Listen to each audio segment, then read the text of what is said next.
Hello everyone, welcome back. और आज के इस वीडियो में लोग बात करेंगे क्यूपिड लिमिटेड के बारे में। बेसिकली क्यूपिड लिमिटेड एक सजेस्टेड भी शेयर है। बेसिकली हमारे कमेंट सेक्शन में अगर आपको लगता है कि किसी भी शेयर का एनालिसिस हमें करना चाहिए तो आप बेधड़क कमेंट सेक्शन में बता सकते हैं। और उसी कमेंट सेक्शन में किसी एक सब्सक्राइबर ने क्यूपिड लिमिटेड को रिकमेंड किया था, तो उस पर हम एनालिसिस करेंगे। ये एनालिसिस बहुत क्विक होगा। न्यूज़ क्या फ्लो कर रही है, ये कंपनी है क्या, और इस कंपनी का फंडामेंटल्स क्या है, इस चीज़ पे हम लोग इस वीडियो को कवर करेंगे। तो सबसे पहले चलते हैं स्क्रीन की तरफ और आपको ले चलते हैं। अगर हम बात करें क्यूपिड लिमिटेड के बारे में, तो इसका फर्स्ट डे का राइज जो है वो सिंगल डे का 3.46% के आसपास है। वीकली के आसपास अगर बात करें तो -2% है। और एक मंथ से ये ऑलरेडी 5% के आसपास डाउन है। लास्ट 6 मंथ में ये 30% के आसपास रेस दिखाया है। पर अपने ऑल टाइम हाई से अगर आप देखेंगे तो ये शेयर जो है वो ऑलरेडी 29% करेक्ट हो चुका है। 29% ये ऑल टाइम हाई से अपने ऑल टाइम हाई से ये शेयर 35% करेक्ट हो चुका है। तो ये जो शेयर अपने ऑल टाइम हाई पे आया था, वहां पे अगर हम लोग बात करें तो इसमें बहुत ज़्यादा मूवमेंट हुआ है, बहुत मैसिव मूवमेंट हुआ है। इस टाइप के मैसिव मूवमेंट वाले शेयर्स जो होते हैं वो जब करेक्ट होने स्टार्ट होते हैं तो कहाँ तक करेक्ट होंगे ये किसी को नहीं पता होता, क्योंकि जो मूवमेंट यहाँ पे दिख रहा है वो ऑलमोस्ट 1000% के आसपास दिख रहा है। विद इन अ ईयर, एक साल के अंदर इस शेयर ने 1000% के आसपास मूव दिखाया था। और उसके कारण ये उस मूव के बाद ये शेयर ऑलमोस्ट 35% के आसपास करेक्ट है अपने ऑल टाइम हाई पॉइंट से, विच इज़ 140 रुपीज़। तो इसका वन ऑल टाइम हाई था 140 रुपीज़, और अभी ये फिलहाल 189 रुपीज़ पर शेयर पे चल रहा है। 5 साल का हाई अभी भी देखेंगे तो 1400% के आसपास का रिटर्न है, जिसमें 40% मल्टीप्लाई हुआ है इन्वेस्टर्स का पैसा।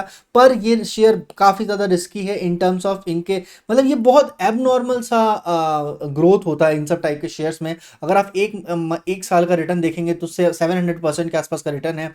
अगर आप 6 मंथ का रिटर्न देखेंगे तो ऑलमोस्ट ये 36-35% के आसपास का रिटर्न है। बेसिकली अगर इस कंपनी के बारे में बात करें तो ये कंपनी मेल फीमेल कॉन्डम बनाती है और पर्सनल लुब्रिकेंट बनाती है, आईवीडी किट बनाती है। और इस कंपनी के मैन्युफैक्चरिंग की बात करें तो 92% जो इनका ये है कंप्लीट डिटेल है, वो आता है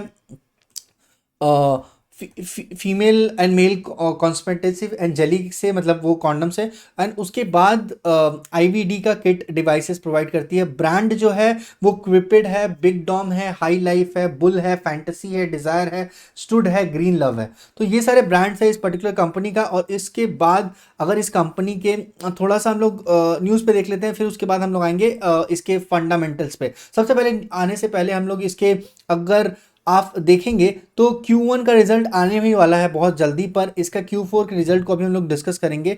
क्विपेड एक ऐसा शेयर है जो कि बहुत मैसिव रिटर्न दिखाया है। और इन सब टाइप के मैसिव रिटर्न वाले शेयर्स में बहुत ज़्यादा रिस्क इन्वॉल्व होता है, क्योंकि अगर कोई भी शेयर एक साल में 700-800% रिटर्न दे रहा है, एक साल में अगर उसने 1000%, मतलब 10 गुना वो शेयर अपने आप को मल्टीप्लाई कर चुका है एक साल में, तो वहां से कैसी रैली है, क्या मार्केट कैपिटल है, क्या पी रेशियो है, हर एक चीज को हम लोग डिस्कस करेंगे इस वीडियो में। अगर क्यूपिड का क्वार्टर 4 के रिजल्ट के बारे में बात करें तो नेट प्रॉफिटेबिलिटी जो इस कंपनी की रही है वो 184% के आसपास जंप हुआ था, विच इज 24 करोड़ का जंप देखने को मिला। वो भी हम लोग इसके फंडामेंटल्स में जरूर देखेंगे।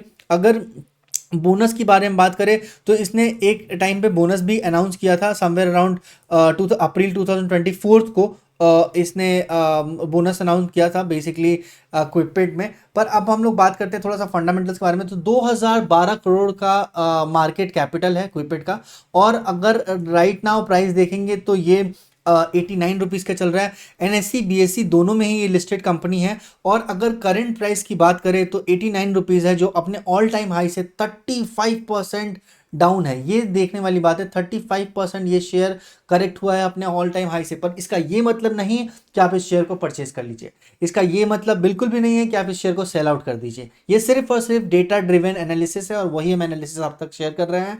शेयर को बाई करना सेल करना वो आपका डिसीजन है।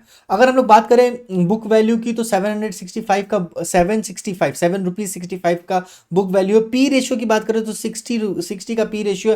हालांकि गूगल में जो गूगल फाइनेंस है वहां पे इसका पी रेशियो जो है वो 280 का पी रेशियो यहाँ पे दिखाया जाता है, विच इज ह्यूज। और अगर हम लोग बात करें सबसे पहला सबसे मेरे को जब जैसा लगता है इस टाइप के शेयर्स में कि इसमें अगर काफ़ी दम है तो इसके प्रमोटर्स को इस शेयर के साथ चिपके रहना चाहिए। अगर इस शेयर में काफ़ी ज़्यादा अच्छा स्ट्रेंथ है तो इसके प्रमोटर्स को इसके शेयर को नहीं छोड़ के जाना चाहिए। तो सबसे पहले हम लोग इसके प्रमोटर होल्डिंग को देखते हैं, बाकी डेटा को हम लोग बाद में देखेंगे। इन्वेस्टर पैटर्न्स को देखते हैं, promoter holding and investor pattern को। मान लीजिए हम इस कंपनी के ओनर हैं और ये कंपनी इतना ज़्यादा अच्छा रिटर्न दे ही रही है तो मुझे इसके शेयर को सेल आउट नहीं करना चाहिए।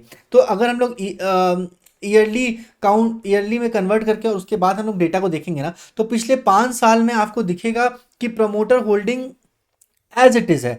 2017 में प्रमोटर होल्डिंग 44.87 था और अभी भी प्रमोटर होल्डिंग 44.80 है। और यहाँ पे एफआईआई की होल्डिंग 3% थी, घटते घटते पहले ये 0% पे गई, उसके बाद एफआईआई ने अपने होल्डिंग को इंक्रीज कर लिया अप्रैल 24 में 5.38 के आसपास। और डीआईआई में यहाँ पे बिल्कुल भी होल्डिंग नहीं है, पर पब्लिक होल्डिंग यहाँ पे 49% के आसपास पब्लिक होल्डिंग है। तो ये है इन्वेस्टर पैटर्न। अगर थोड़ा सा इसके हम लोग सीएजीआर की बात करें तो ऑलरेडी इसने बहुत मैसिव कंपाउंडेड ग्रोथ दिखाया है, प्रॉफिट ग्रोथ दिखाया है एंड अगेन सेल्स ग्रोथ भी इसने बहुत कन्वीनियंट सा दिखाया है, जो कि एक्चुअली अच्छा है। अगर हम लोग ईपीएस की बात करें तो ईपीएस भी इस कंपनी का स्टेबल है। एंड अगर इस कंपनी के ओपीएम परसेंटेज की बात करें तो 49% का ऑपरेटिंग मार्जिनल परसेंटेज है, जो कि अगेन मैसिव है। इस कंपनी में जो इंटरेस्ट पेएबल है वो 1 CR का है। इस कंपनी का नेट प्रॉफिटेबिलिटी जो है 24 करोड़ के आसपास का दिख रहा है। अगेन ये भी एक अच्छा साइन माना जाता है। इस कंपनी के पी रेशियो को अगर इसके कॉम्पिटिटर के साथ कंपेयर करें, आई एम नॉट श्योर कि सीडीएसएल एक कॉन्डम कंपनी का कॉम्पिटिटर कैसा है, कैसे हो गया वो मुझे नहीं पता, पर ऑल टुगेदर इसका पी रेशियो भी मतलब काफ़ी 60 का तो पी रेशियो काफ़ी ज़्यादा है।